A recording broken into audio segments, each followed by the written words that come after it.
Alright, guys, no more CIA, no more espionage, no more conspiracy theories. We're going to go straight for the opposite and talk about how remote viewing can change your everyday life. From health to love to your career, remote viewing can help you in multiple facets of your life. And on top of that, I'm going to show you a real exercise that top remote viewers use to get accurate results. Don't worry, we're going to go through it step by step.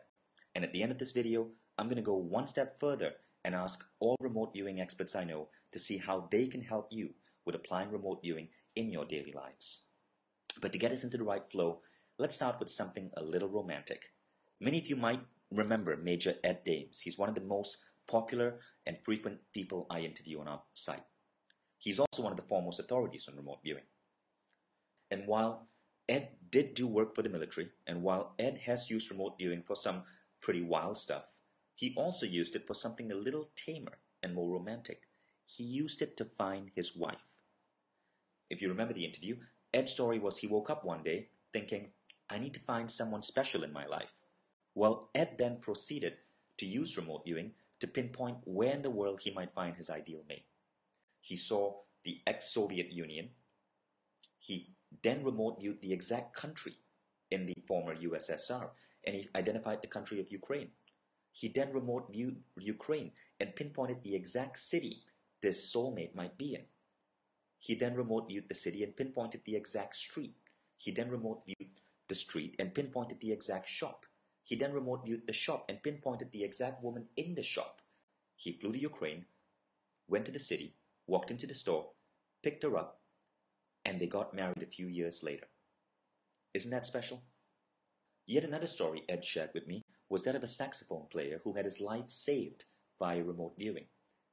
This man had been diagnosed with lead poisoning, yet the doctors couldn't figure out what was causing the lead to enter his bloodstream. Using remote viewing, he found that the soldering job on his saxophone was faulty. Lead solder had been used, and every time he blew into the saxophone, his saliva as it dripped through the funnel would slightly dissolve the lead, and as he sucked air back in, some of that dissolved lead, tiny specks of it, would go into his bloodstream. The doctors found the source of the lead poisoning, the saxophone manufacturers were warned, and other saxophones that had that same faulty soldering job were recalled, and several other people's lives were also potentially saved. Not bad for a day's work. Now let's talk about how we can use remote viewing to actually make some money. Yes, even in this economy. In the last interview with Ed mentioned how he and a group of friends would go to Vegas and bet on sports games. And in one of their recent outings, they made close to $250,000. Not bad for a day's work. And you know what they'd do? They knew two teams who were about to go head-to-head against each other in a sports game. They would use remote viewing to pinpoint the city of the team that was going to win. So let's say that city was San Francisco. They might end up remote viewing the Golden Gate Bridge. They'd place their bets on San Francisco, and over multiple bets, their odds would be so above the norm that they were able to walk out of Vegas with $250,000.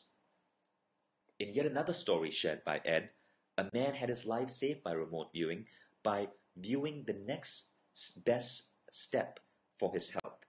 Here was a health junkie who wanted to use remote viewing to identify if he needed to go to see a particular doctor or go for a particular form of therapy or go through a particular form of exercise. But using remote viewing, he found that the next best step for him to improve his health was neither of these. It was simply changing the filter on the tap water he drank at home. Apparently his filter was corrupt and he was slowly poisoning himself with polluted water.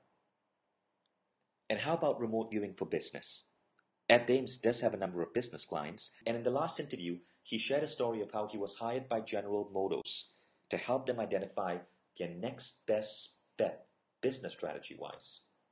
Ed and his team of remote viewers came up with what was essentially the electric car. Now, this was somewhere in the early 90s. GM, of course, rejected it. Well, we know what happened to GM now, and we know how people are now saying that the electric car is the future. So it doesn't stop there. In fact, this may be one of the craziest stories I've heard. So in one of Ed's class, he asked the students to attempt to remote view the next terrorist attack. What they came up with collectively as a team was clear. It had something to do with the railway, and they drew a flag that most closely resembled the Spanish flag. Shortly thereafter, in 2004, the Madrid train bombings occurred. Unfortunately, those people could not be saved, but the sheer accuracy of remote viewing explains why governments have used remote viewing in their operations, why the military has been using it, and why, as recently as in the last 3 years, both the Indian and the British military has come out to claim that they use remote viewing. Now, I know all of you might be thinking, yeah, these stories are wonderful, but how can I get started? Well, there are a number of ways you can get started. Let's start with the most basic and common technique. Your first step is to write down all the basic info. You'll fill in your name, date, and time. Pretty simple, right? Now the second step. Write down the target reference numbers that are given to you. These are given to you for each exercise and are merely a string of random numbers that correspond to a target. Think of your mind as a database where everything is numbered, and you're simply shifting through this database with the number you already have in order to find your target. After you've done that, immediately allow your hand to scribble whatever comes to your mind. Don't overthink it, just let it flow out of your pencil. Once you're done, you'll record the textures, colors, smells, tastes, temperatures, sounds, dimensions, and aesthetic impacts that immediately pop up in your mind. As for step 3, you'll do another freehand sketch for 15 seconds and no more. Now in the final step, all you'll be doing is gathering and writing down information. To put it simply, you'll write down every sensory and dimensional piece of data that pops into your mind. Feel spontaneous. Don't let your conscious mind restrict you. You'll do this only for a short while, because very soon your conscious mind kicks in, and then it becomes tougher to separate your logical thoughts from your intuitive thoughts. But by now, you should have a huge amount of information available to you. Try to put it all together and come up with a definitive sketch or clear image of your target. Don't freak out if all of this seems overwhelming.